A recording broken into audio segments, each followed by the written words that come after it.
Gracias a todos los que nos acompañan. Sean bienvenidos a este conversatorio con el que iniciamos este ciclo de actividades que vienen a complementar la oferta cultural que representa esta exposición inmersiva, Tovar, Surrealismo Vivo. Hemos ideado estos encuentros entre expertos y curadores que conocen a fondo al artista Iván Tovar, como nuestro querido viceministro Gamal Michelén, que hoy nos acompaña, y coleccionistas, conocedores y amantes de su arte que cuentan con obras del artista, como es el caso de Edwin Espinal. Personas que nos pueden dar a conocer un poco mejor ese mundo de coleccionismo para acercar aún más la vida y la obra de Iván Tovar a todos nuestros visitantes. Sin más preámbulos, paso a presentarles a nuestros dos invitados de hoy. Gamal Michelén Estefan, doctorado en Humanidades en la Universidad de Sevilla, arquitecto graduado en la Universidad Nacional Pedro Enríquez Ureña, actual viceministro de Cultura en el área de Patrimonio Cultural. Ha sido conferencista y profesor de Historia del Arte y Arquitectura por medio mundo, presidente del ATCA, vicepresidente de Ópera de las Américas y es autor y coautor de numerosos libros y publicaciones especializadas en arquitectura y pintura.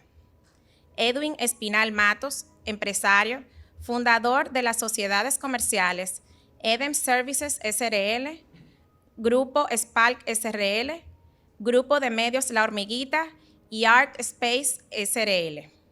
Coleccionista de obras de arte, varias de sus obras forman parte de esta exposición inmersiva Tovar, Surrealismo Vivo. Esta noche está estructurada en dos partes.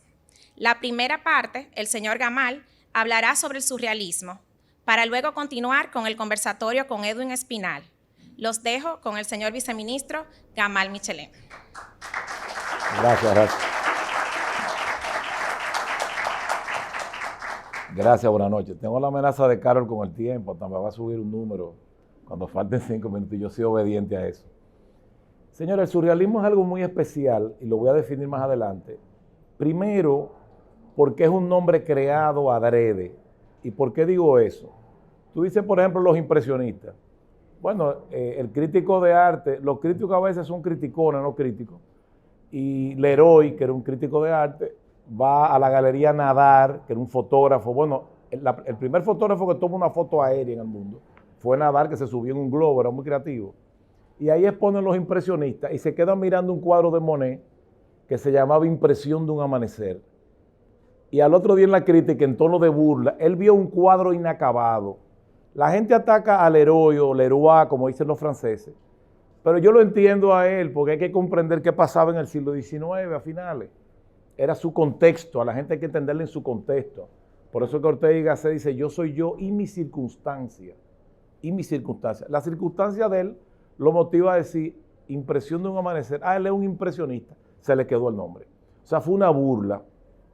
El cubismo surge de Louis Bocel, aunque creo que es Apollinaire que lo sanciona como término. Pero Louis Bocel se queda mirando también un cuadro de Braque, Georges Braque, que se llamaba L'Estaque. Era un caserío en el sur de Francia, pero parecían muchos cubos, porque el cubismo es la introducción de la cuarta dimensión en la pintura. O sea, las cosas tienen 3 dimensiones, ancho, alto y profundidad, pero hay otra dimensión, el tiempo. El tiempo. ¿Y por qué el tiempo? Bueno, Picasso te pone una mujer de perfil y de frente a la vez, porque se movió en el tiempo. Entonces tú tienes los dos momentos en una sola pintura, como la Damoiselle d'Avignon, que tú la ves de espalda y de frente.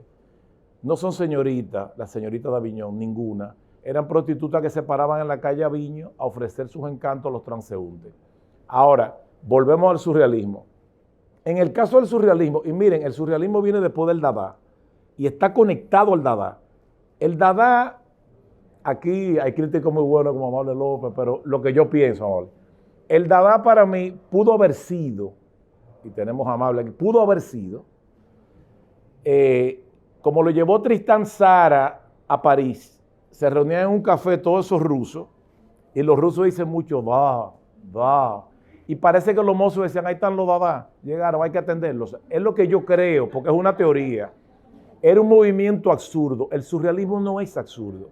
El surrealismo es un movimiento creado, surrealismo en francés, sur sobre, realismo, o sea, sobre el realismo, es otro plano de la realidad. Ayer tuvimos una cosa interesantísima, comparando el realismo mágico latinoamericano y el surrealismo. Ese realismo mágico es surrealista, o sea, la línea divisoria que divide ambas cosas es muy difusa. Lo que pasa es que uno tiene la tendencia a hacer, tenemos que hacer nuestro eso, lo que hace Clara Ledesma. Clara Ledesma te pone a flotar unos personajes a la manera de Chagall, no porque copia a Chagall para nada, estoy diciendo a la manera de Chagall, y esos personajes son etéreos y flotan porque es un mundo de magia. Y yo citaba ayer porque es la mejor cita que encuentro en mi cabeza para eso. Como realismo mágico y surrealismo, que 100 años de soledad es una obra cargada de cosas espectaculares. Tú te pones a leer, por ejemplo, que Úrsula Iguarán lloró tanto que un día se le secaron las lágrimas y no lloró más. Surreal. Que Melquiades estaba muerto y se cansaba porque estaba solo y se aburría y resucitó. Eso es increíble. El mal del sueño, el mal del sueño, la amnesia, que viene como consecuencia del mal del sueño, del insomnio. Y el ejemplo más fantástico para explicar magia y realidad es el personaje favorito mío, Remedios la Bella. Remedios era una cosa espectacularmente bella, extraordinariamente bella, pluscuamperfectamente bella. La abuela la mandaba a misa con la mantilla que le tapara la cara. De hecho, un joven un día fue a conocerla por la legendaria belleza y le llevó una rosa al salir de misa. Y ella hizo así, gracias, y bajó, enloqueció a los hombres. Se le quedó la imagen como una cosa que no podían liberarse de ella, porque por 2 segundos vieron el rostro de Remedios. Y era una mujer fatal. Yo decía ayer, por ejemplo, que un soldado del coronel Buendía, también haciendo algo indebido, se pone a mirar por la ventana porque ella andaba desnuda en la casa. Y lo encontraron al otro día muerto de amor junto a la ventana. Se murió por verla. Y otra persona que quería verla, los techos eran de Yagua. Fíjense que en el comienzo de 100 años de soledad, dice que en ese tiempo era Macondo una aldea de 20 casas de techo de cana, lo hizo de otra manera, y de ladrillo, qué sé yo. No, de madera y techo de cana. Pero bueno, este tipo se sube y logra ubicar el baño porque hay gente experta. En el momento que Remedios se está bañando y empieza a excavar, y ella lo mira desnudo y le dice, pero usted se puede matar, y se cayó y se mató, porque era una mujer de ese tipo. ¿Cómo desaparece Remedios del libro? Ella tiende la sábana con Fernanda y de repente flota, como los personajes de Chagall o de quien sea, o de Clara, que es nuestra. Fernanda se queda mirándola, ella le sonríe y se despide. Y yo decía ayer, ¿qué es eso? Magia. Magia. ¿Y la realidad cuál es? Porque es un realismo mágico, o lo real maravilloso, como lo dice Alejo Carpentier. La realidad, voy a usar una palabra de la calle, de los campesinos, se huyó con un hombre, esa es la realidad. ¿Y qué iba a decir la familia? No sabía qué decir. Ella se fue volando, o sea, como un ángel entre sábanas. El surrealismo es eso. Ahora, el surrealismo francés tiene como referente a Sigmund Freud, porque André Breton, que escribe el Manifiesto Surrealista, en los años 24 creo, 24 o 25, bueno, en octubre, el surrealismo surge entonces de un manifiesto con un nombre creado, no de burla, era un mundo surreal. Les voy a aclarar de Freud lo siguiente. Freud no creía en los surrealistas mucho, incluso él dijo una vez, son una partida de charlatanes, excepto uno que me interesa mucho, que era Dalí, y después añadió una coletilla, como caso clínico me interesa. Y es interesante, ¿por qué le interesaba Dalí como caso clínico? Bueno, hay un detalle fascinante. Dalí fue un tipo tan increíble, bueno, él decía que la única diferencia entre un loco y él era que él no estaba loco. Y a su padre, cuando él tuvo un affair con Lorca, y su padre le dice que te voy a desheredar, te voy a dejar sin un centavo, él le manda una carta, señor, excusen, no quiero ser vulgar, pero tengo que decirlo, con un preservativo, semen de él en el preservativo, y le escribió, ya no te debo nada. O sea, eso fue lo que tú pusiste, lo estoy devolviendo. Tú y yo, mano a mano hemos quedado, como dice el tango. Entonces, el surrealismo es eso. Yo siempre le decía a mis estudiantes, no es que Dalí hacía obra surrealista, él era surrealista y hacía obra, que no es lo mismo. Él de hecho visita a Freud y le enseña el cuadro La metamorfosis de Narciso y Freud se impresiona. Y es interesante, fíjense, ¿qué nos presenta Freud? Freud nos presenta otro tipo de mundo, un mundo más onírico y el más real incluso. Hay que tener cuidado con los sueños, hay que estudiarlo. Nuestro subconsciente muchas veces es más real que el consciente. Ustedes se acuerdan de una tira cómica y decían, no, hay mucha gente joven. Ay, me voy a sentir. Mira, hoy me dijo una persona, dije, no, de verdad que le dije mi edad real. Ah, pero tú eres una gente muy joven. Yo estaba fascinado, y pregúntale a Patricia. Para andar un medio, quizás quería que yo me tratara con él. Y el caso es que había un personaje de la tira cómica, el doctor Merengue, era un hipócrita perfecto. Era el tipo que él veía una señora, pero qué bien tú te ves, yo sabía, tú estás haciendo dieta porque estás muy delgada. Y un diablito interior decía, está gordísima y fea, lo que él estaba pensando.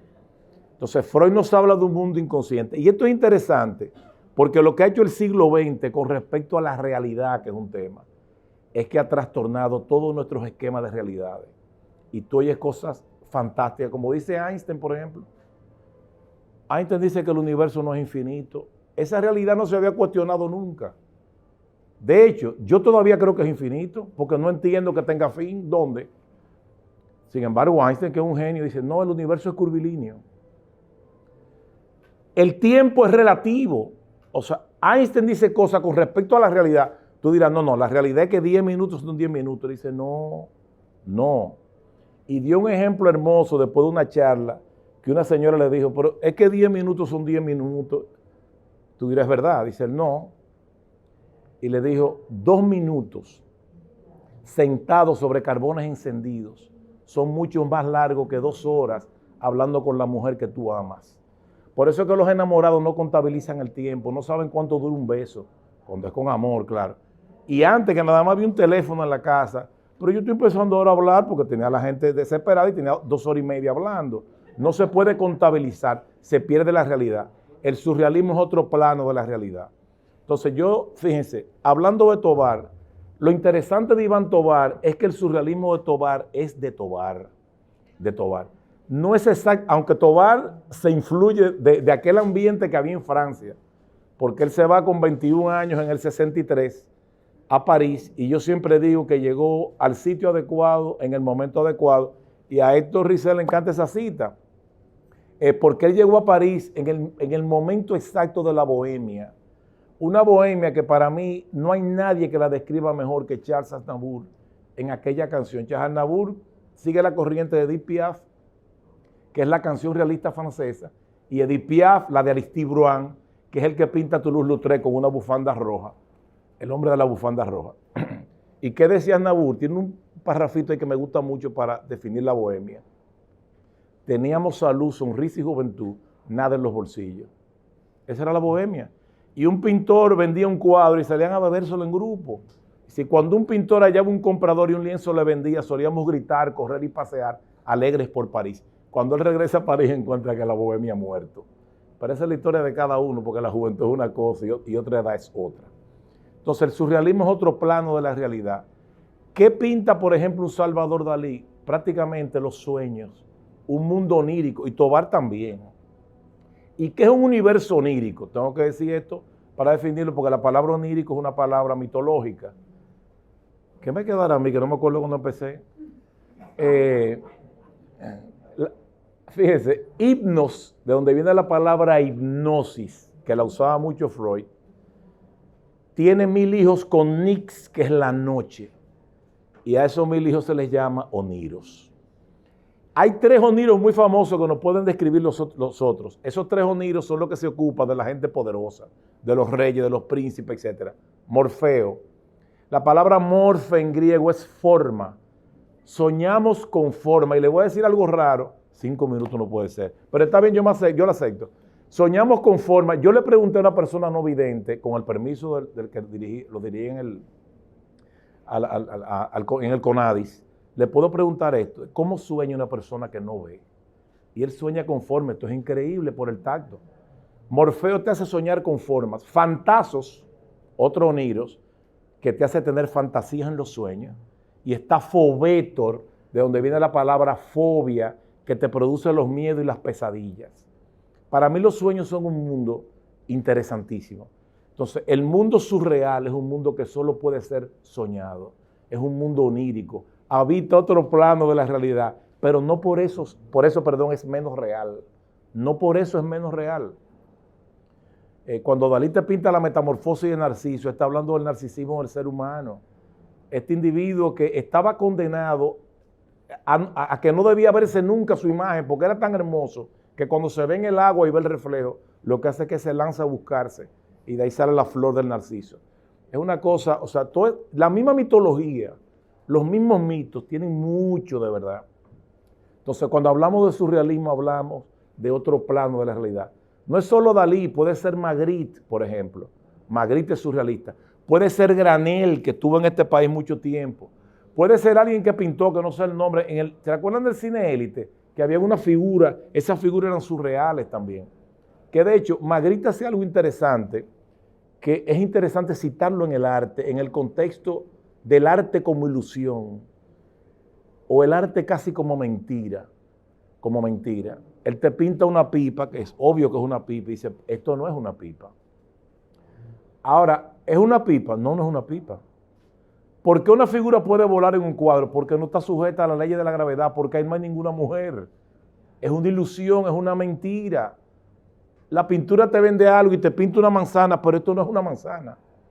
Ve, cómete el lienzo, arráncalo y cómetelo. No es una manzana. Entonces la gente cuando ve un cuadro dice, eso es una manzana. No, eso no es una manzana. Eso es una pintura. Y voy a concluir con esto y aterrizar, apoyando esa idea. Vasily Kandinsky, que le voy a aclarar algo, porque tuve una charla el lunes sobre el patrimonio de Odesa. Odesa es una ciudad extraordinaria. Kandinsky estudió en la Academia de Odesa. Fue formado ahí. En la Academia Grekov. Odesa es la perla del Mar Negro, porque es importantísima en el contexto geopolítico que está. Y Kandinsky, Cézanne había dicho antes, cuando yo pinto una manzana, a mí no me interesa la manzana, porque la manzana es un pretexto cuando yo quiero hacer un círculo.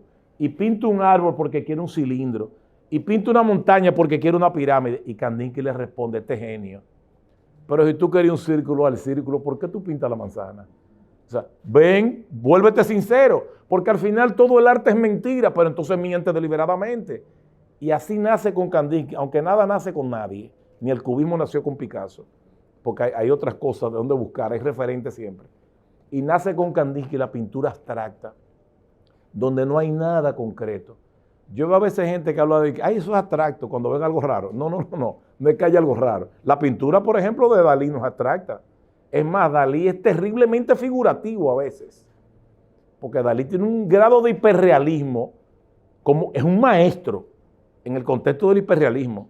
Esa cesta de pan de Dalí, que tú crees que Gala a veces parece que se está saliendo del cuadro, o el Cristo, por ejemplo, que pintó muchos Cristos, parece que fue inspirado en el de Brasil. No, fue inspirado en una imagen que él vio en una iglesia de un Cristo. Pero miren qué interesante, Kandinsky dice, no, la pintura no necesita ningún pretexto, la pintura puede convertirse sencillamente en una composición armónica de líneas, de manchas y de tonos. Las líneas dan sentido de dirección, los tonos equilibrio de peso y la luminosidad, las masas equilibrio de peso y los tonos mayor o menor luminosidad. Me queda un minuto y voy a finalizar con esto. Y Kandinsky decía también algo interesante que vamos a ver en la obra de Tovary, en cualquier gran maestro, el valor de la composición en la pintura. Uno mira al cielo y se puede ver de qué constelaciones, un punto. Es más, la osa mayor parece una cacerola al revés, pero la gente ve una osa, porque el ser humano necesita componer algo que lo comprenda. Y todo en poesía, en música, en pintura, en lo que ustedes quieran en arquitectura, la gran palabra mágica es composición. Lo que evita que una pieza musical sea ruido es la composición. La composición. Es más, le voy a decir algo, de verdad, Carol, para cerrar ahí con eso, y después entramos con Edwin. Una poesía no es importante por lo que dice, sino por cómo lo dice. Al final, de verdad, el 90% de la poesía es cursi. Miren que me gusta, pero el 90% de la poesía es cursi. El poema 15 de Neruda sencillamente es una mujer que está durmiendo y las mujeres duermen todos los días ¿Y qué es extraordinario tiene eso? Me gustas cuando callas, porque estás como ausente. Ella está durmiendo. Lo que pasa es que él lo dice de otra manera. Y el ejemplo por excelencia para mí está en La casada infiel de Lorca. Que por cierto, Lorca hizo poemas surrealistas por su relación con Dalí. Lo hizo. En La casada infiel, cuando ellos hacen el amor en el río, que yo me la llevo al río creyendo que era mozuela, pero tenía marido, fue la noche de Santiago y casi por compromiso, etc. ¿Cómo tú metes en una poesía tan sublime como esa, que los perros ladraron? Pero, oye, ¿cómo tú metes en una poesía tan hermosa que ladraron unos perros, una cosa tan vulgar? Lo que pasa es que este genio tan sensible lo dice de esta manera: y un horizonte de perros ladra muy lejos del río. Poesía pura. Y lo que está diciendo es que ladraron unos perros. No importa el contenido. Por eso en el postino, el cartero le dice a Neruda: yo leí este poema suyo y me rompió el corazón, pero explíqueme qué significa. Él no entendía nada. A él le rompió el corazón el orden de la palabra. Lo dejo ahí, de verdad. No voy a abusar. Carlos, lo hice 20 minutos, ¿verdad? Perfecto. Gracias. Ya el protagonista Edwin Espinal. Yo estoy maravillado con Edwin, aunque él tiene más edad de lo que aparenta, porque me la dijo. Él está en una edad que la puede decir sin problema. Y de verdad que estoy fascinado porque yo veo una persona que desde joven tiene la pasión por coleccionar. Y eso es algo interesantísimo. El coleccionista es una especie de cazador que va tras la presa. Inclusive se obsesiona hasta con una obra específica. No solo en el arte. Los coleccionistas son muy variados. Uno puede coleccionar peloteros, tapitas de refresco, lo que ustedes quieran. Desde niños estamos como acumulando. Los filatélicos que tienen un conjunto de sellos que lo coleccionan, los numismáticos. Hay gente que colecciona de todo, hasta miniaturas. Hay gente que colecciona elefantes a ponerlo de espalda en su casa. Edwin, yo voy a ser como un entrevistador. ¿Cuándo nace en ti la pasión por coleccionar? Bueno, yo recuerdo que cuando inicié a adquirir obras de arte, no lo hice con un fin de coleccionar obras de arte. Yo comencé, digamos, como comienza tal vez cualquier persona, porque pasé por un sitio, vendían obras, y casualmente aquí está la persona que me vendió mi primera obra, que es el señor Juan Julio Boden. Creo que lo vi por ahí, que entró hace un momentico. Y me agradó muchísimo la obra. Recuerdo que fue una obra de Teté Marela. Me encantó. Y la compré porque me identifiqué con la obra, me gustaron las gorditas, dije, qué bonita obra. A partir de ahí, mi esposa, que también me acompaña y que ha sido, digamos que, un soporte para mí en todo lo que tiene que ver la tarea del coleccionismo, que no es fácil, comenzó a asistir conmigo. En ese tiempo éramos novios, no estábamos casados, pero comenzó a asistir conmigo a exposiciones, comenzó a asistir conmigo a diferentes actividades que nos invitaban. Y así fui creando como cierto interés por el arte. Ya a partir de mi tercera obra que compré, fui sintiendo como una atracción inesperada.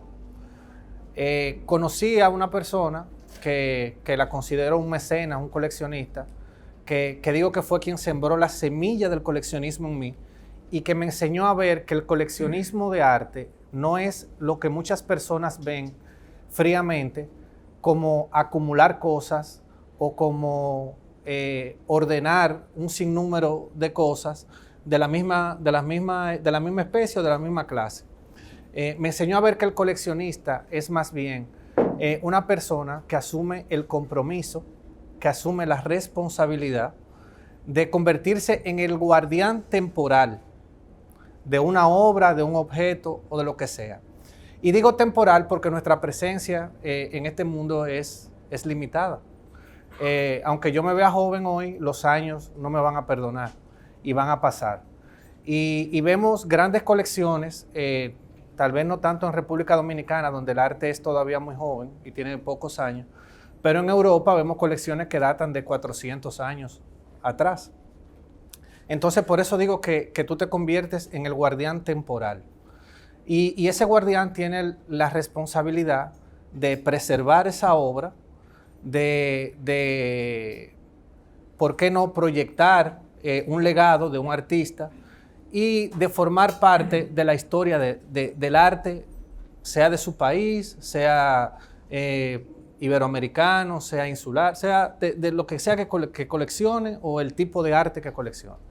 Entonces, basado en eso, fui generando esa pasión, fue creciendo en mí esa llama, y yo digo que se fue convirtiendo hasta en una adicción, porque es algo que cuando uno comienza, a veces se dice a sí mismo, no compro un cuadro más, pero eso es imposible, no hay forma. Aquí hay otro galerista también, que es amable, que me imagino que llegan a su galería, yo lo conocí hace algunos 10 años también, y él sabe de lo que estamos hablando. No hay forma de resistirse a una buena obra. Muchas veces, tú no puedes adquirirla, pero no quiere decir que no quieras. Entonces tienes que vivir con esa lucha constante en tu interior de dar el paso, de atreverte o de simplemente esperar. Así nació en mí el deseo de coleccionar. Otra pregunta que te voy a hacer. Al final, la razón de ser del arte es el espectador. Es el espectador. Muchos coleccionistas, para mí es lo más común, pero hay gente que son, óyeme, no misántropos, pero viven para ellos mismos totalmente. Muchos coleccionistas tienen un placer tremendo cuando muestran sus obras. Es como una especie de trofeo. Entonces, ya que la obra de arte adquiere razón existencial cuando los ojos humanos la contemplan. O sea, por eso la importancia de los museos. Tú hablaste de cuidar, sí, custodio. La palabra museo viene de custodiar musas. El museo los custodia. Y realmente disfrutas tú, porque yo sé que tú aportaste imágenes para esta inmersiva en este proyecto que, aunque hay mucha gente involucrada, pero el gran promotor e ideólogo es Héctor José Rizek, que es un apasionado también con el arte. Tú sientes esa satisfacción de que la gente contemple la obra. Por ejemplo, fíjate, Fernando Báez ayer tuvo un conversatorio porque él exhibió parte de su colección de Clara Ledesma. Sí. La colección de Fernando es, claro, tiene mucho más tiempo que tú comprando. Claro. ¿Qué tú sientes con eso? O sea, con que la gente pueda apreciar, que el ojo humano lo pueda contemplar, la mirada. Bueno, yo leí hace un tiempo un escrito de doña Marián de Tolentino que citaba a Goethe y decía que el coleccionista es una persona feliz. Y que cuando ese coleccionista entendía que podía proyectar, abriendo su colección o sus obras, a que otras personas también pudieran contemplarla, hacía entonces a mucha gente feliz. Entonces, yo entendí eso hace mucho tiempo y por eso cada vez que tengo la oportunidad de que una obra mía, por pequeña que sea, pueda participar, sea en una actividad de este tipo, que pienso que es una de las maravillas que han pasado en el arte dominicano en toda su existencia y que debemos de sentirnos muy orgullosos de ella. Así como para cualquier exhibición, sea de dibujo, sea pequeña, cada vez que yo puedo aportar una obra para que otra persona la disfrute y la contemple, pienso que estoy contribuyendo a que esa persona sea feliz, a que esa persona se eduque, a que esa persona también pueda sentir esa semillita, esa llama que yo sentí en algún momento y que se anime también a acompañarnos en este recorrido que tiene que ver con el coleccionismo. Mira, perdona, que me provocaste con algo, con Goethe o Goethe, como tú lo mencionas. Goethe es correcto, porque así, en el castellano es como tú lo ves. Así es. Miren, a Goethe le pasó algo, para seguirte la onda, que nos puede explicar muchas cosas. Él visita el Vaticano y por primera vez, yo tengo una debilidad con ese autor, que bueno, entre él y Víctor Hugo, no sé, pero son de los más grandes románticos que ha dado la historia de la humanidad como escritores. Él entra a la Capilla Sixtina y mira eso y se impresiona tanto que él dice, el que no ha visto la Capilla Sixtina no puede entender lo que es capaz de hacer un hombre. Y es verdad, él se impresiona. Ahora, yo quiero llegar a la impresión, porque puede ser que en el público, que tú eres un ejemplo a seguir en el contexto de ser, no todo el mundo tiene que ser coleccionista ni apasionado de las artes, pero yo me sentiría feliz si por lo menos siembro un poquito de pasión en el que no la tiene. Por si acaso aparece, yo creo que deben todos tenerla porque están aquí. Miren, la pasión por el arte es una cosa tan grande que existe hasta una enfermedad que se llama el síndrome de Stendhal. Esa enfermedad se definió psicológicamente hace poco, creo que en los 70, no me acuerdo. Pero Stendhal, un pensador del siglo XIX, él entró a la iglesia de la Santa Croce en Florencia. Y él sufre una conmoción que le dio ganas de vomitar, náuseas, se iba a caer al suelo porque empezaron a temblar las piernas de la belleza del interior. Yo le digo esto, él salió todavía casi tomándose de los bancos y una psicóloga italiana estudia ese caso y lo llama síndrome de Stendhal. Quizás muchos de nosotros lo hemos sentido en alguna medida. A mí yo recuerdo perfectamente, pero por razones personales, que entrando al Patio de los Leones en la Alhambra, que lo correcto es Alhambra, en Granada, La Roja, por mi ascendencia árabe me acordé de mis abuelos, mi abuelo que ponía a llorar oyendo a Fairuz, oyendo canciones árabes, y a mí me conmocionó. O sea, miren que la Alhambra a mí me decepcionó por fuera cuando yo la vi en los 80 la primera vez, pareció una fortaleza, pero cuando yo entré al Patio de los Leones fue una emoción tan grande, que digo, bueno, me dio una pica de ese síndrome. Y es tan interesante, fíjense, lo que quiero decir con esto es, hoy es el Día de los Museos, y el tema que se decidió en el ICOM mundial fue el poder de los museos. Pero yo quiero motivarlo en el poder del arte. Miren cómo a él dice, es una adicción. O sea, a él lo ha provocado esto de una manera. Y miren, ayer decía Fernando Báez, que es un gran coleccionista, óyeme, ya esto se me está convirtiendo en un trabajo. Yo me meto hasta 2 horas diarias a buscar obras dominicanas que estén en otros países. Me entendí un poquito. Tu colección básicamente es dominicana. Sí, yo de arte dominicano, perdón. Yo diría que en un 95% arte dominicano. ¿Y el 5 que no es, de quién es, por ejemplo? Hay algo de arte haitiano, hay algo de arte cubano, hay algo de arte puertorriqueño y así sucesivamente. Dime, por ejemplo, los artistas de los que tú más tienes obra. Tienes una pasión por Iván Tovar, que conociste a Iván, ¿verdad? Sí, lo conocí. No lo traté tal vez a profundidad como muchos de los que están aquí presentes. Mi amigo Yuri, que le agradezco muchísimo. Sí. Le agradezco muchísimo la oportunidad que me ha brindado alrededor de todo lo que tiene que ver con esta gran exposición. Pero sí, las pocas veces que lo vi en él una persona muy medido en el hablar, de pocas palabras, un pensador, un observador, una persona que siempre estaba, yo diría que dispuesto a escuchar, pero no necesariamente a dejar ver lo que él pensaba o lo que él sentía en el momento. Fue lo que yo pude apreciar. Sin embargo, su obra sí la he estudiado muchísimo, sí me siento un conocedor de su obra, siento que es un artista maravilloso. Lo he dicho en muchas ocasiones y me ha traído problemas eso, que es nuestro mayor artista. Porque independientemente de que sea nuestro artista más cotizado, más valorado, tenemos grandes maestros también que de acuerdo a la afinidad que sientan otras personas, otros coleccionistas entienden que son igual en cuanto a su ejecución y ese tipo de cosas. Pero yo entiendo que cuando vemos el discurso de la obra de Iván Tovar, hay que reconocer necesariamente que es nuestro mayor artista.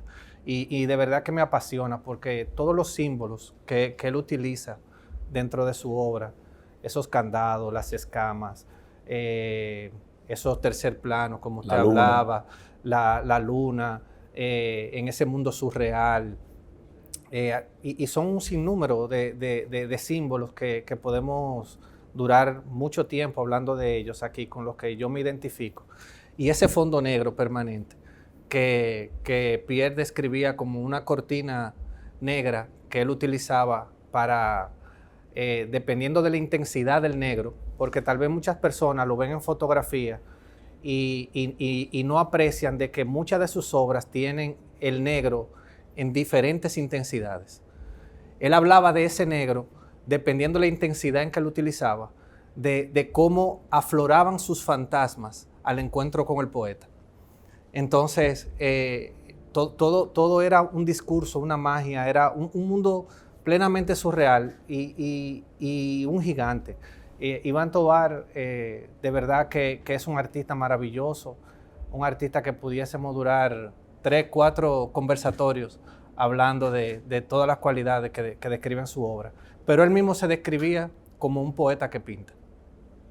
Y yo pienso que eso lo define en gran parte. Bueno, de hecho, el surrealismo arranca en la literatura, que eso es interesante, en la literatura. Y él era un poeta visual. Sí te voy a decir algo, ¿por qué provoca que tú digas es el más grande artista? Porque es hiperbólico.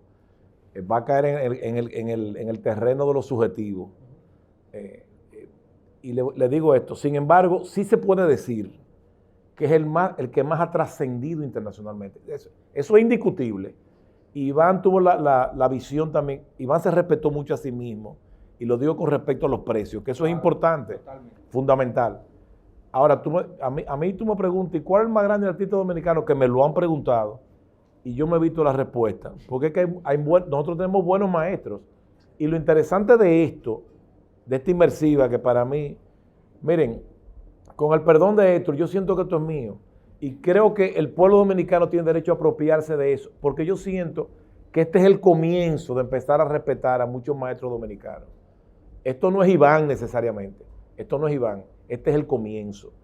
Iván, la verdad, sembró eso. Un detallito nada más de Iván, es verdad lo de los negros.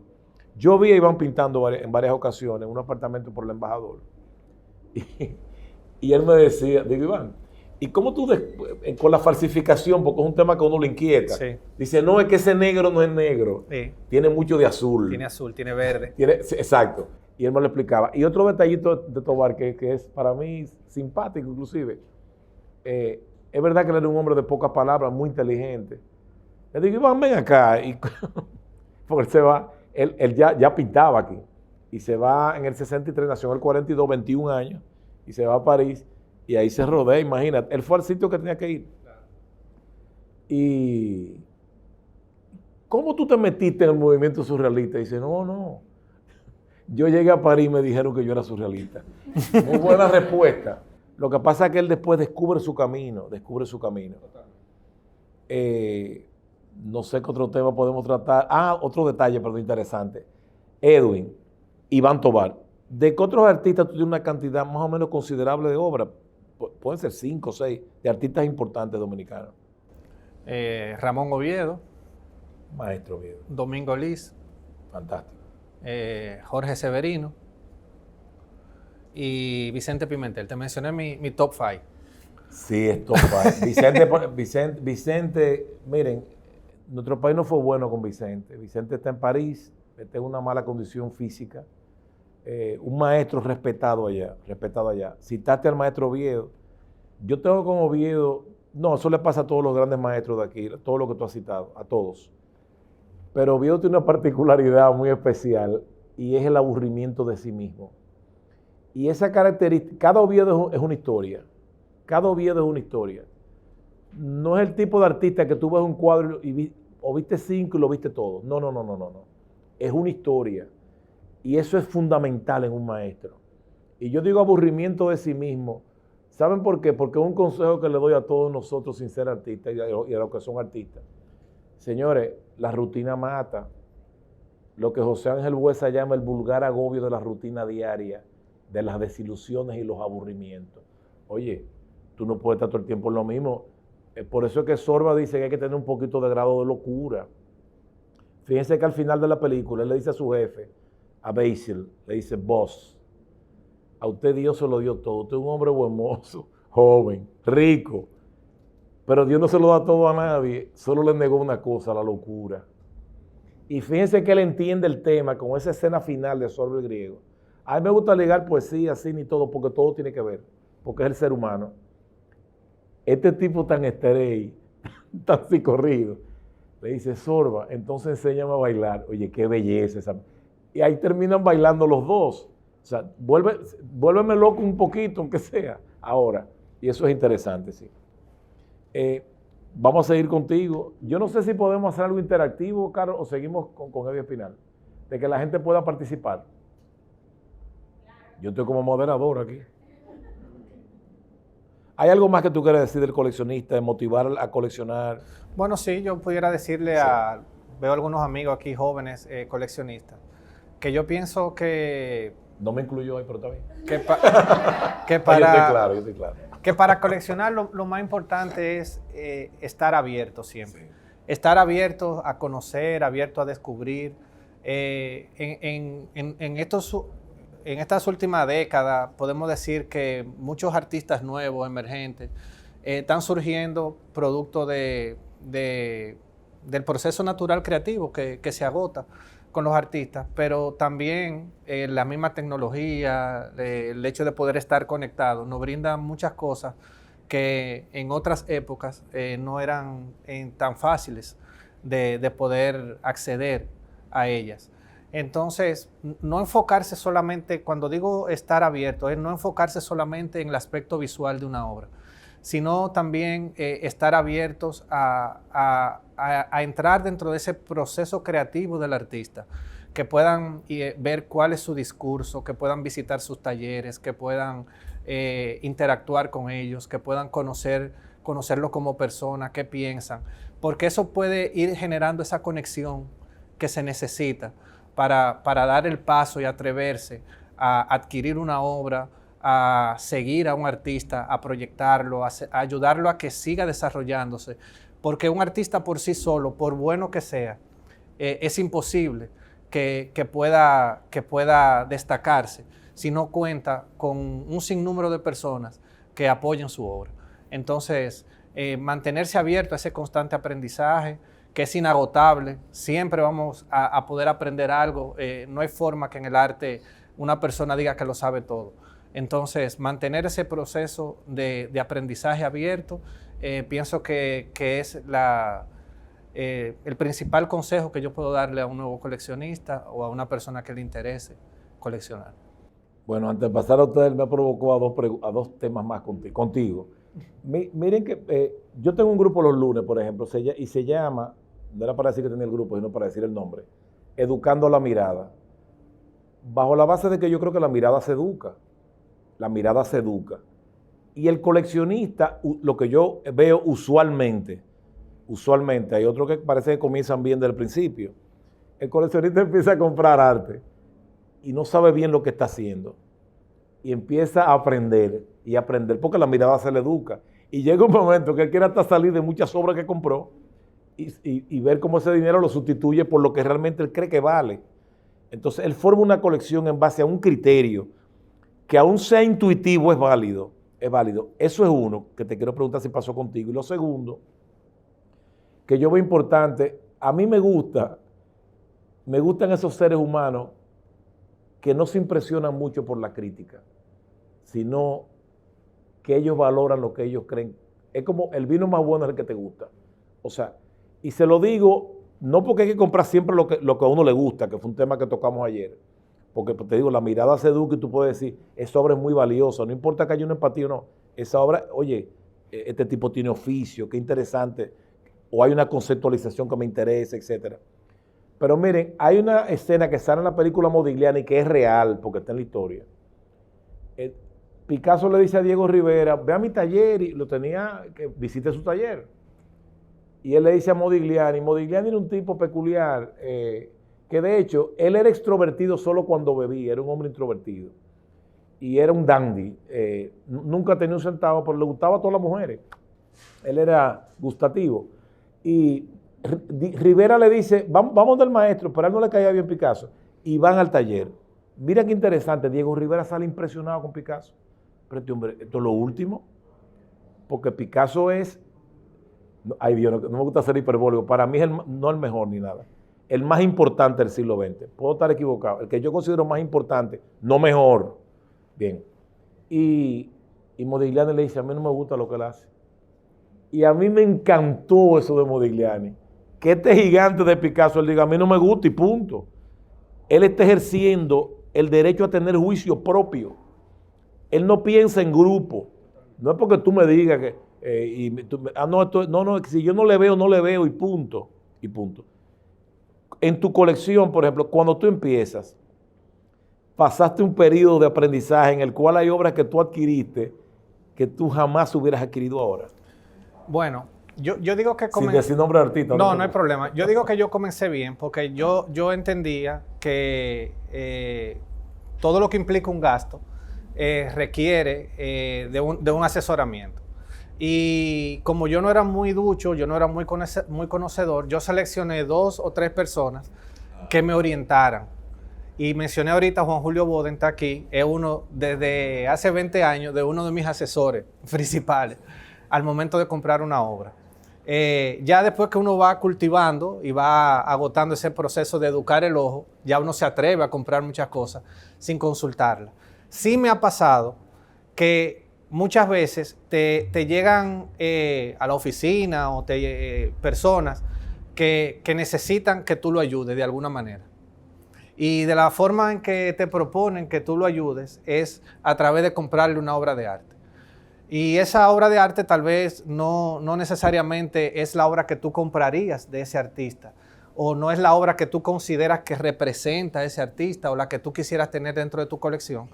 Y muchas veces tú terminas comprándola, sea para ayudar a ese amigo, sea para ayudar a ese artista, o sea porque tú consideras de que tú quieres tener la firma dentro de tu colección porque no la tenías. Aunque esa firma tú no la quieres ver representada en ese cuadro específicamente, sino en algo tal vez mejor. Y eso sí me ha pasado. Lo que yo he hecho en el pasar de los años es, como usted muy bien explicaba, ir rotando y sustituyendo algunas cosas con las que no me siento identificado. O sea que tú has vendido. Sí, yo he vendido, okay. Yo he vendido, definitivamente. Yo he vendido. Y no le pasa a la mayoría, o sea. Sí, así es. Y en segundo lugar, con la segunda pregunta que usted me hizo. La presión de la crítica. Yo también me identifico tanto con el arte porque me gusta mucho la lectura, me gusta también la música y ese tipo de cosas. Y en algún momento leí que el buen coleccionista no es solamente el que adquiere una obra basado en el precio del mercado de la obra. Si tú logras identificar que un artista es importante como decía ahorita, por su discurso, porque ejecuta una buena obra, aunque el mercado todavía no lo reconozca, y tú la adquieres, te transmite felicidad, tú te sientes cómodo con la obra. Entonces, tú no estás adquiriendo esa obra con un fin netamente económico, de ganar una plusvalía, etcétera, etcétera, sino porque la obra te transmite emociones. Un gran galerista neoyorquino decía que la mejor colección no es la que tiene todos los nombres deseados. La mejor colección es la que cada cuadro transmite al coleccionista una emoción, un sentimiento. Y si eso te da felicidad, entonces tú tienes la mejor colección. Independientemente que la de Don Juan Portela sea mucho más chula. Ay, que Juan no te había visto, Juan. Y mucho más grande y mucho mejor. Cada colección es un mundo y dependiendo de lo que te transmita, entonces tú te sientes cómodo con ella y la disfrutas de igual forma. Otra vez me provocaste, no, pero me falta una pregunta, Carolina. Y vamos al una porque me provocó. Qué bueno que Juan está aquí porque hemos citado a Granel y hemos citado a André Breton como un ideólogo del movimiento que estuvo aquí varias veces, Breton, que es un personaje interesante. Al cual Tobar no asistió a su entierro. No sabía esa parte. No asistió. Pero tal vez no me sé, corrige, Juan, si puedo decirlo. Valeria.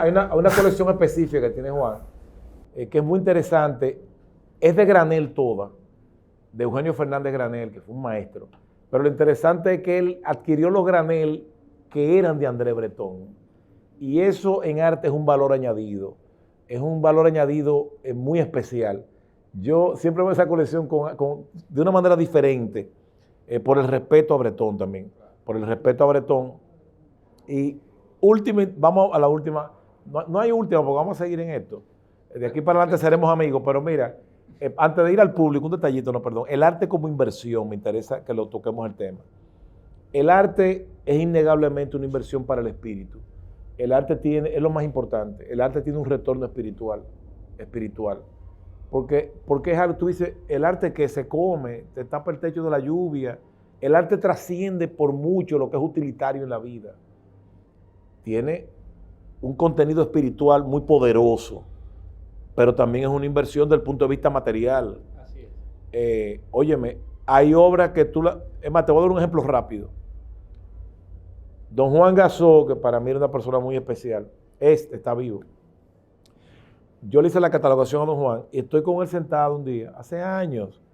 Él tiene un granel en su oficina y él ve que yo se lo tazo en un precio que andaba por los $35,000 en ese momento. Porque él se pasaba ya el tiempo hojeando el libro, viendo sus obras impresas. O sea, porque, oye, son una cantidad de obra inmensa. Y en el libro era más fácil. Me dice, ven acá, ¿cuánto tú crees que yo pagué por ese granel? Digo, no sé. Ya te dije la tasación. Y me dice, yo pagué, yo creo que fue en los 50, no me acuerdo ahora, pero fue tiempo remoto, quizá yo no había nacido. Yo pagué 40 pesos en 4 pagos de 10 pesos. Y te voy a decir que eso era mucho dinero en ese tiempo y mucho sacrificio. O sea, fíjate, pero mira lo que es el arte.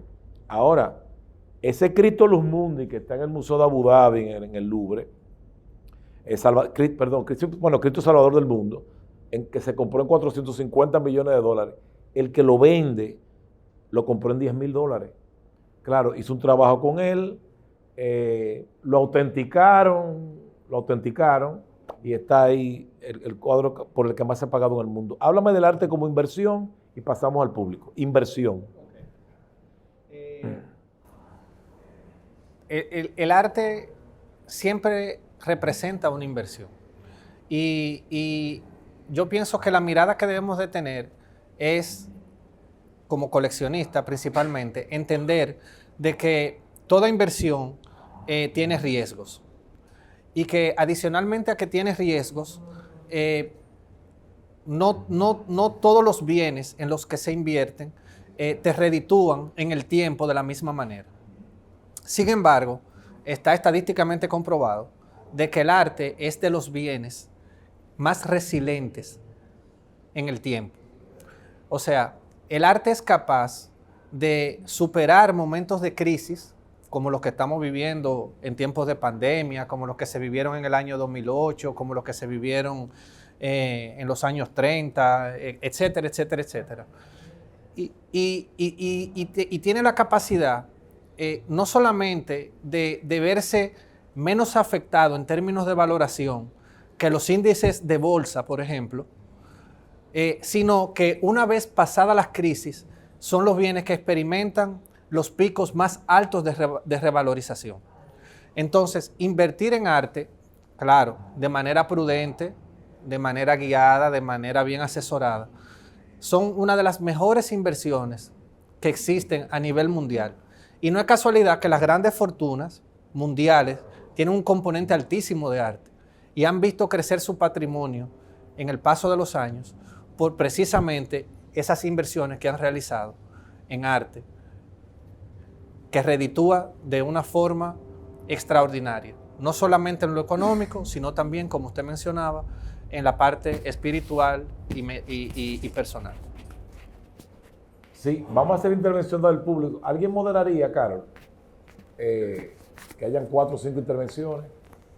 Que sean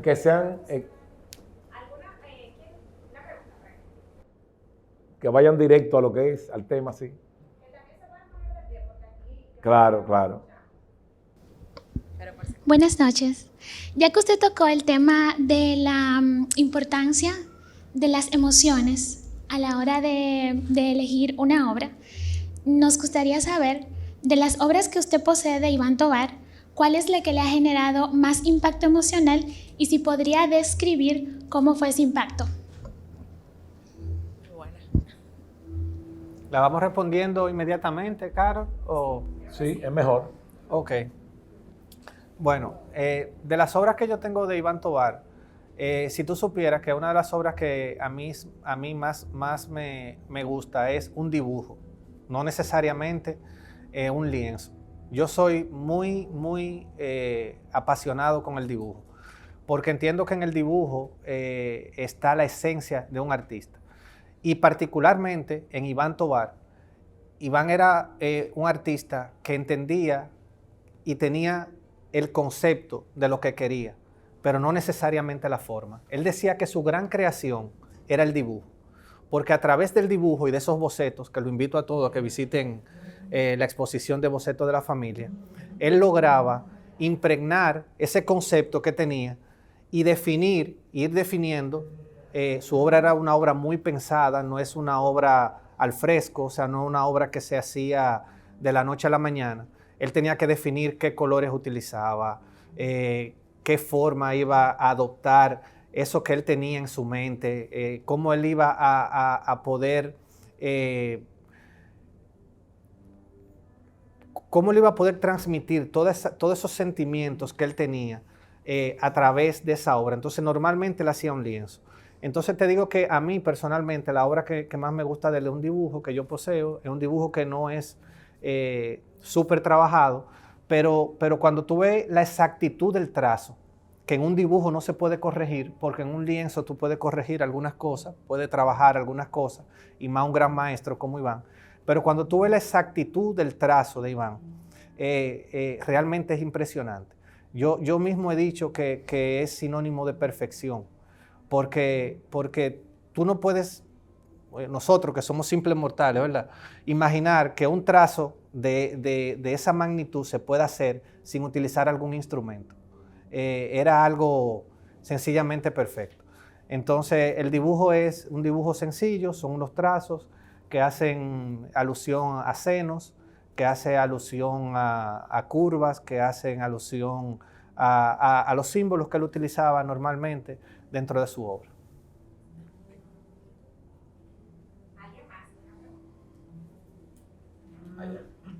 Igual.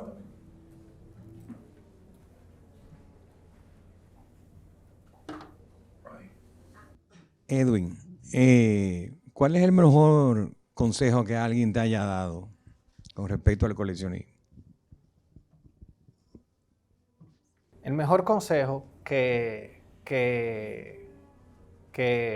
alguien me ha dado es que a la hora de adquirir una obra, no lo haga por impulso.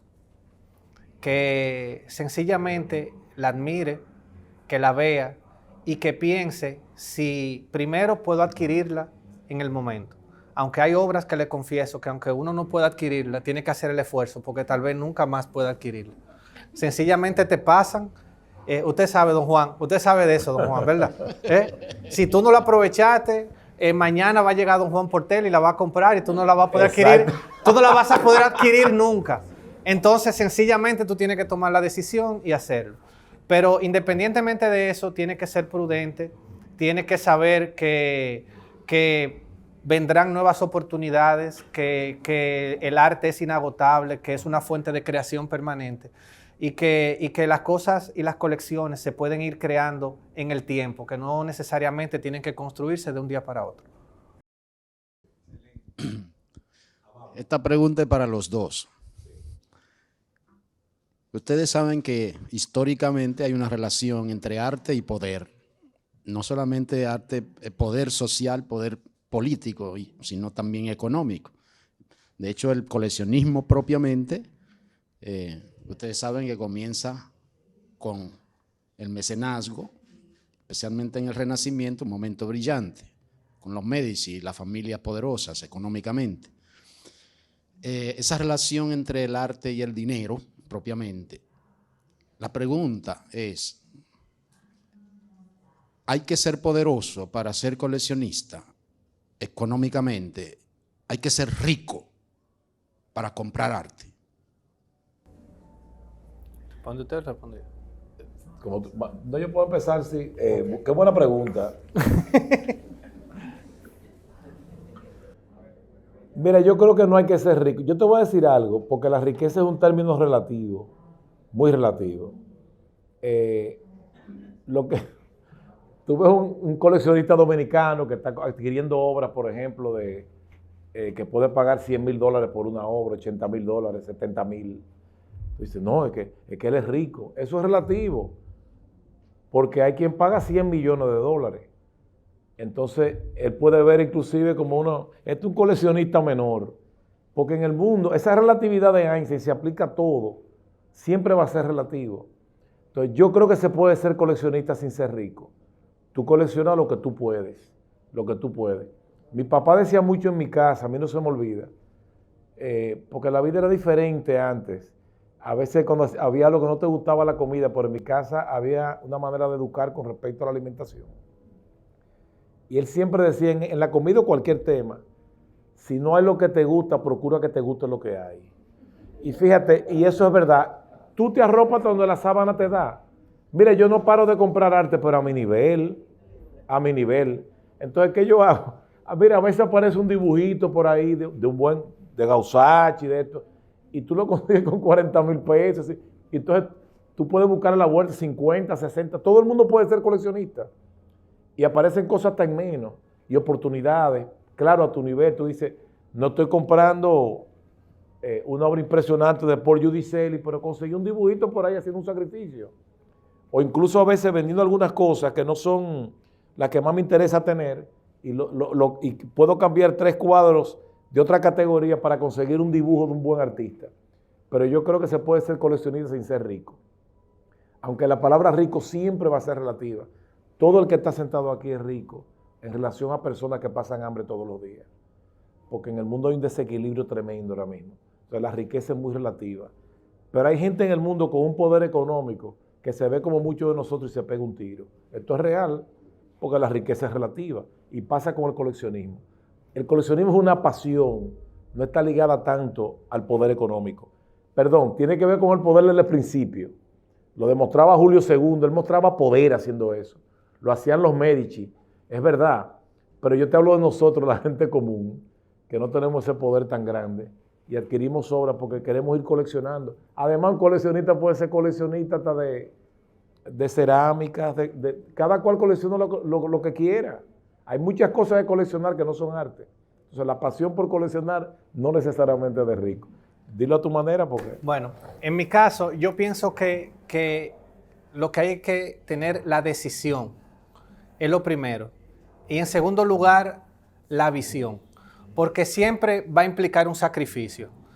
Por ejemplo, a mi corta edad, muchas personas me han catalogado en algún momento de loco, me han catalogado de soñador. Inclusive personas que están aquí, que son familia mía, que me quieren muchísimo. Y lo está atacando. Sí, no importa. No importa, pero me han dicho, tú estás loco. O sea, ¿cómo tú vas a comprar una obra? ¿Cómo tú vas a dar ese dinero? Y yo dije, pero tú te compraste un carro el año pasado. Déjame a mí comprar la obra, que eso es lo que a mí me gusta. Y tú cogiste un préstamo para comprar otra cosa, yo estoy firmando una línea, un pagaré, para pagar esta obra. Entonces, por eso hablo de tener la decisión de hacerlo. En segundo lugar, y súper importante, es que cuando no se tienen los medios, todos los días nacen nuevos maestros. Actualmente tenemos en incubadora muchísimos maestros que lo veremos dentro de 20 años, lo veremos dentro de 25 años.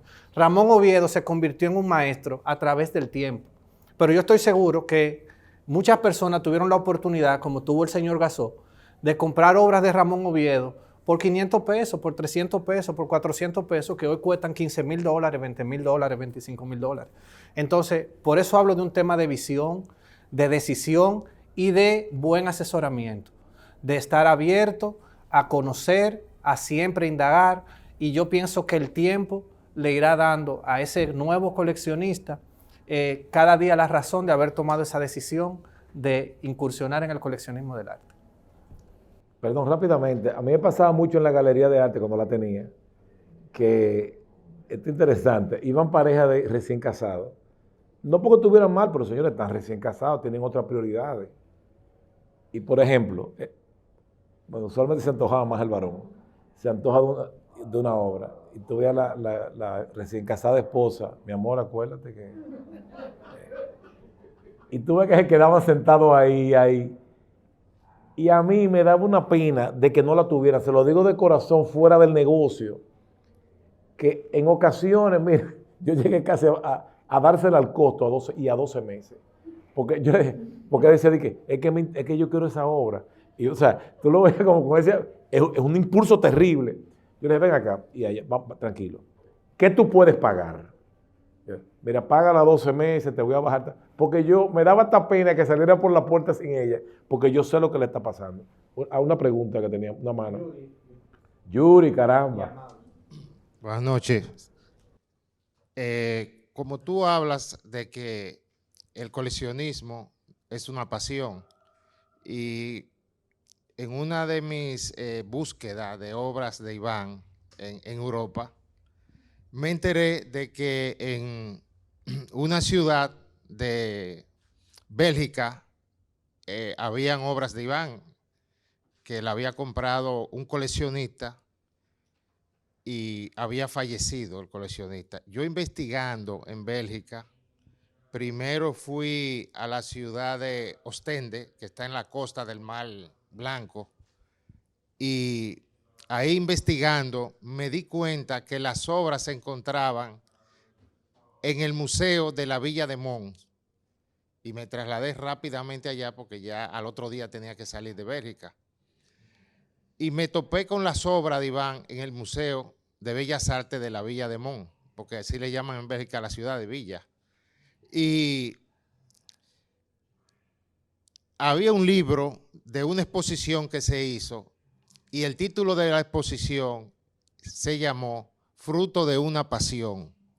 O sea, todas las obras que ese industrial, que Iván me había hablado de él, había coleccionado, la donó a ese museo y el museo en honor a él hizo una exposición con todas las obras y le puso el título de Fruto de una pasión. O sea que todas esas obras son fruto de esa pasión de ese coleccionista.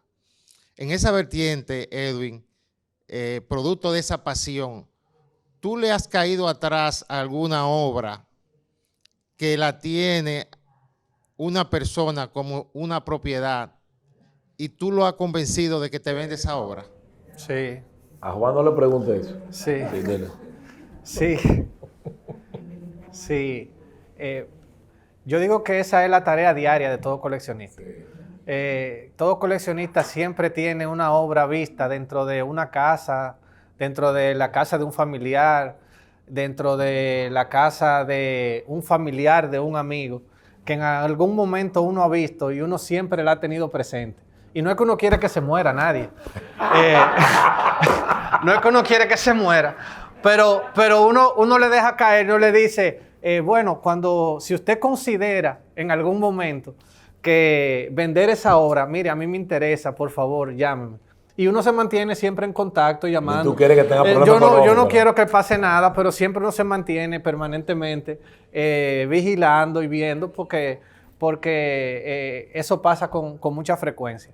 Pero sí, hay obras que realmente marcan a uno y uno siempre se mantiene tratando de conseguirlas. En el exterior también, Yuri, hay obras que salen a través de galeristas. Los galeristas fuera son un poco complicados, uno está acostumbrado, como decía Gamal, a que sean más considerados. Los galeristas fuera te dicen, son 5 pesos, son 5 pesos. Si tú la quieres, la quieres. Si no la quieres, esa no es para ti. Exacto. Entonces, a veces uno se pasa 5 meses, 6 meses, 7 meses con ese galerista, hasta que yo creo que por cansancio a veces uno lo vence. Pero es una labor que todo coleccionista que se propone ir construyendo esa colección y que entiende que esa obra en particular le aporta a su colección, debe de mantener esa constante búsqueda. Amable. Buenas Vamos a noches. ser amables y una intervención más allá. Juan Julio. Amable Juan Julio. Buenas noches. Edwin, no vaya a mi casa que no te voy a vender un guayasamín. Ni me voy a morir ahora tampoco. Que tiene un guayasamín que le interesa. Nada, buenas noches. Para mí, arte es la capacidad que tiene el artista de crear manteniendo su estilo. Y ahí viene la pregunta. Muchas personas van a tu casa y tienen dinero y van donde el artista para que les repita esa obra. Entonces, particularmente a mí, en mi galería yo puedo tener cualquier obras de arte de cualquier artista, porque vivo de eso. Pero en mi casa me gusta tener obras únicas del artista. Entonces, ¿qué tú puedes decir, Gamal, cuando un artista hace eso? Para mí es un artesano.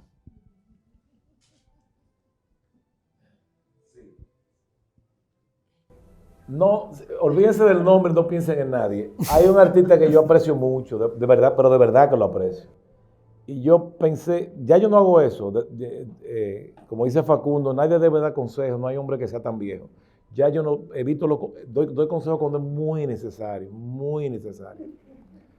Y yo veo que esta persona, óyeme, tú encuentras una obra aquí, la ves allí, la ves allá. Y yo digo, me da pena porque tiene talento, porque si no lo tuviera no hay problema. Y yo cometí el error de decir un día, mira, concho, porque se te queja la gente, oye, pero vi esa obra aquí, ¿tú sabes cómo es eso? Entonces él me mandó a estudiar, me dijo, ¿por qué tú no estudias Monet? Pero ahí sí me provocó, porque cuando uno es joven es mucho más arrogante. Uno es arrogante, la juventud te da un sentido de arrogancia, a veces, no siempre, a veces. La arrogancia que es una cosa que no tiene el más mínimo sentido, porque un ser humano en el tiempo y en el espacio es nada. Si ustedes piensan en la inmensidad y en la eternidad, se nos cura la petulancia. Y oye, a mí me dije, no, espérate. ¿Por qué tú me mandas a estudiar Monet? Porque repitió la Catedral de Rouen 35 veces. Cada obra de esa es un estudio de la luz y diferente. Porque él entendía que la Catedral a las 5 de la tarde no era igual que por la mañana y que el Parlamento de Londres con niebla no era igual al Parlamento sin niebla y el Palacio Ducal de Venecia. Y tú me estás mandando a estudiar Monet porque repitió un tema. No. Monet era un maestro. Ese no es el caso. Yo te lo estoy diciendo en otro contexto. Por eso yo hablo ahorita de la admiración que tengo por el maestro en el aburrimiento de sí mismo. Como todos hemos cansado. Señor, el ser humano no puede ser predecible 24/7, que ya tú sabes por dónde viene. Hasta el loco un día que la gente no sepa por dónde. Oh, pero ¿y esta salida? De verdad, interesante. Dijo lo que tú no esperabas que dijera. Eso vale la pena. O sea que yo te entiendo perfectamente. Por allá, ¿quién levantó la mano? Juan Julio, claro, por Dios. Bueno, buenas noches a todos. ¡Ay! Uy, no pasó nada, absolutamente nada. Bueno, más que una pregunta, quería hacer una pequeña intervención con una pequeña reflexión y quiero que ustedes, los dos, respalden esta reflexión. Hay que apoyarlo obligado también. Claro, porque pues somos del equipo. Es lo siguiente, señores. Cuando viene a ver lo que Edwin ha hecho en su día a día como coleccionista, hay quien sale huyendo porque dice, para ser coleccionista hay que tener ese nivel de ensoñación que tiene Edwin. Y yo lo que quería era mandar una señal de tranquilidad al que esté pensando eso y que sepa que el coleccionismo empieza poniéndose en contacto con el arte de una forma hasta naif, o sea, simple. Yo siempre digo que hay un antes y un después desde el momento en que tú decides en tu vida asumir el arte como un compañero permanente. Simplemente si tú en tu casa tienes paredes vacías y quieres que tu vida cambie, oye bien, tienes paredes vacías y quieres que tu vida cambie, haz el ejercicio de ubicar par de, como decimos nosotros, par de cositas de arte que te acompañen, que cuando tú te levantes digas, mira, la cosita que yo ayer conseguí, que hoy me acompaña, hizo mi día mejor. Eso pasa, señores. Hay obras que tú la enganchas y te cambian tu semblante, te levantas, ay, verdad que yo compré esto ayer. Te sorprende día a día de lo que esa obra te puede decir. Hoy te dice una cosa, mañana otra. Es para que no se asusten, señores. Con 0 centavos se comienza una colección. ¿Cómo? tú llegas a mi casa, cualquiera de ustedes los exhorto, y que me diga que le encanta algo que a mí no me costó mucho, pero que le encanta. No hay mayor satisfacción que yo decirle, Gamal, tú eres testigo, déjate acompañar de la piececita, ubícala ahí a tu lado, ve, ponla. Señores, ese se convierte en el gran coleccionista que él mismo ni se imagina. Lo que Edwin dice, que me llamó, que fue cuando me compró su primera obra, yo estaba en la sala de espera que iba a volar hacia Miami. Y mi empleada me llama. Aquí hay un joven que le gustó una cosa. Digo, pónmelo ahí. Dímelo, manito. ¿Cómo? Señores, Edwin es una persona que el que hace contacto con Edwin hoy quiere hacer contacto con él mañana. Eso hay que reconocerlo. Por eso está ahí sentado. Es una persona que tú quieres tenerlo a tu lado. Entonces, él, desde que me está hablando sin yo verlo, imagínate si lo hubiera visto tan buen mozo. No. Y es cierto, o sea, el lenguaje corporal de Edwin es un lenguaje que tú dices, coño, qué muchacho más simpático, realmente. Pero yo fue por teléfono. O sea, que fue un lenguaje verbal. Dímelo, ¿y qué? Aquí hay una, mira, yo nunca he comprado una obra, pero aquí hay una obra que a mí me gusta. Digo, ¿cuál? Digo, es tuya. Déjame lo que tú quieras ahí. Vale tanto, te la voy a dejar en tanto. Yo estoy saliendo de viaje y cuando yo llegue hablamos. No, está hecho aquí. Te voy a dejar aquí 25,000 pesos con tu secretaria. Toma. Poco me faltó para decirle llévatela si quieres, porque me cayó tan bien. Y esa facilidad con la que yo le di el sí a Edwin, pero la misma facilidad con la que él me requirió que lo acompañara en esa compra, hizo que fue un matrimonio tan a gusto que hasta el día de hoy. Entonces, sí, eso me ha pasado en otras dimensiones con otras personas, señores. No. Y déjenme decirle, simplemente mi motivación es para que se atrevan. Para que desde hoy tú digas simplemente por decisión, pues yo soy coleccionista, ya. Y otra cosa, no es que hay que ser coleccionista, lo que hay es que dejarse acompañar del arte. Y cuando viene a ver, eres un gran coleccionista o un coleccionista a un nivel medio. No hay que ser, como decía Gamal, ese gran coleccionista. No. Tú eres lo que tú quieres ser, pero una cosa sí les aseguro.